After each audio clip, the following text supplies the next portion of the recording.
Imagine-toi un instant arriver au Japon confiant après 2 ans d'études intensives de japonais. Et là, catastrophe! Tu n'arrives pas réellement à te connecter avec les natifs à cause de ton japonais parfait. Tu te retrouves comme un touriste perdu malgré toutes les heures passées le nez dans tes manuels. Aujourd'hui dans cette vidéo, on va démonter les formules trop polies des manuels et on plonge dans le vrai japonais tel qu'on le parle. Car utiliser un japonais trop formel dans des situations décontractées, tu risques de paraître un peu distant ou bizarre. Première chose à éviter, enlève le sujet dès que tu peux. Dans les manuels, t'apprends watashi wa, boku wa, etc. Mais dans la vraie vie, les japonais emploient rarement les pronoms sauf si ils veulent insister. Ore kare tabetai. Donc là, c'est naturel, on insiste un petit peu sur le jeu. C'est comme si on disait en français « moi, je veux du curry ». Mais on peut tout à fait l'enlever et ça sonnera toujours très naturel. Kare tabetai. Et pareil pour les sujets, si tout le monde sait de qui on parle, on va le sauter. En japonais, le contexte est plus important. Contexto power. Deuxième chose, fais disparaître certaines particules. Ton prof insiste sur les particules wa, o, ga, etc. Et j'en fais partie. Mais sur le terrain, les japonais les font souvent sauter. Ashita shigoto ga arimasu kara party ni wa ikemasen. Ashita shigoto aru kara party ikenai. Watashi wa ramen ga suki desu. Atashi ramen suki. Ore ramen suki. Voilà, la phrase reste claire et on économise notre salive. Tu peux retirer donc les particules comme o, wa, ga ou ni lorsque le contexte est évident. Et surtout lorsque tu veux parler de manière informelle et décontractée. À l'oral, en japonais, on va très souvent ne pas mettre le o après un objet. Donc, au lieu de dire kore o tabemasu ka, on pourrait dire de manière informelle kore taberu ou encore are o mite kudasai. Are mite. Ah ouais, mais alors sensei, on n'a plus besoin d'apprendre les particules dans ce cas. Alors, attention, ce n'est pas ce que j'ai dit, même si les natifs zappent souvent les particules, c'est important de bien les maîtriser d'abord, car elles sont indispensables pour bien comprendre la structure des phrases en japonais. Donc il faut d'abord savoir comment ils fonctionnent, comment ils s'utilisent, pour ensuite savoir lesquels tu peux enlever, car certaines particules ne sont pas jetables même dans les conversations naturelles. Par exemple, la particule mo, pour dire aussi. Watashi mo ikitai. La particule to pour énumérer ou pour dire avec. Ne, Ken-chan to kondo karaoke ikou yo. La particule D qui indique soit un moyen ou le lieu où se déroule une action. Ça aussi, on ne pourra pas l'enlever. Saki koen de UFO mita.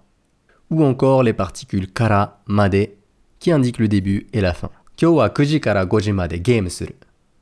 Sans ces particules-là, même les japonais risquent de se perdre. Troisième chose, et ça je pense que tu l'as remarqué déjà, dans les exemples de phrases dans les manuels, tu verras souvent les formes conjuguées des verbes comme tabemasu, tabemashita. En réalité, les japonais entre amis ou entre collègues proches vont préférer leur forme neutre, taberu ou tabeta au passé. Donc tu retires les des et mas en fin de phrase et plus naturel. Mo tabeta au lieu de mo tabemashita ka, kino gakko itta au lieu de Kino wa gakko ni ikimashita ka? Voici maintenant 4 constructions incontournables en japonais. Grâce à ça, tu pourras peut-être te faire passer pour quelqu'un qui a vécu plusieurs années au Japon. Première construction, kunai ou janai, qu'on va utiliser pour demander confirmation. Wa, atsukunai?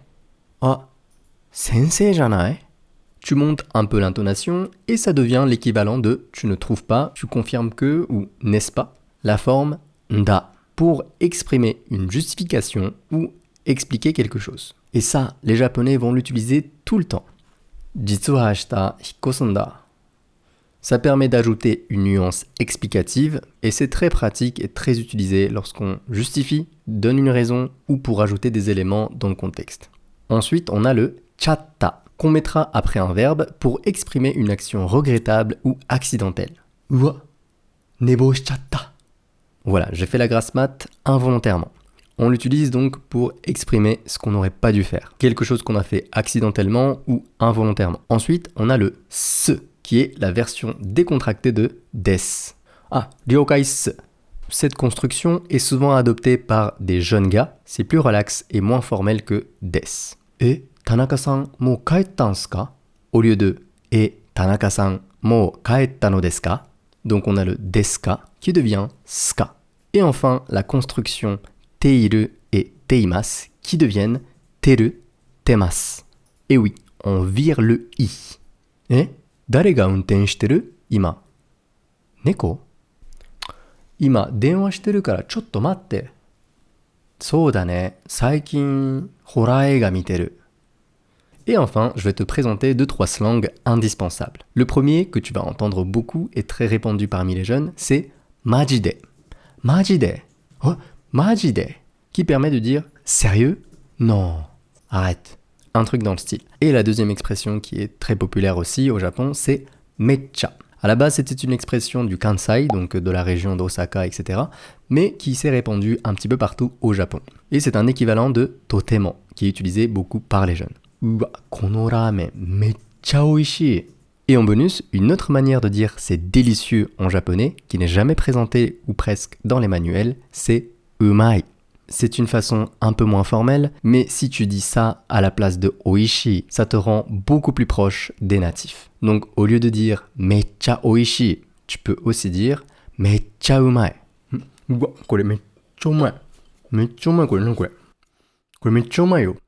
Tabete. Mecha umai kara tabete. Mecha umai. Ensuite, tu peux aussi ajouter sugi à la fin d'un adjectif pour dire que c'est trop. Par exemple, pour dire c'est trop bon, tu peux dire umasugi. Uwa, koko samusugi. Et enfin, un dernier slang que tu connais certainement déjà, c'est yabai, qui peut être à la fois positif ou négatif. Et ça veut dire c'est ouf dans le sens c'est incroyable ou c'est chaud dans le sens ça craint. Voilà, je t'ai présenté juste quelques slangs ici, mais il y en a plein d'autres. Et si tu veux en savoir plus, tu peux télécharger mon application gratuite de vocabulaire où tu trouveras une trentaine de slangs courants organisés par type et aussi plus de 1000 mots de vocabulaire du quotidien organisés par thématique. Ce sont des vocabulaires que j'ai sélectionnés et qui vont t'aider particulièrement dans les conversations du quotidien. Le lien est en description. Enfin, comment dire oui dans les magasins, restaurants et les commerces? Quand un serveur te demande ce que tu veux, le japonais moyen ne va pas sortir un hai. Il dira plutôt ah, onegai shimasu, qui veut dire littéralement ah, s'il vous plaît. Et même dans les contextes où tu demandes quelque chose, au lieu de dire quelque chose au kudasai, les japonais vont préférer dire quelque chose au onegai shimasu ou quelque chose de onegai shimasu. Miso ramen hitotsu onegai shimasu. Drink bar wa ikaga desu ka? Ah, onegai shimasu.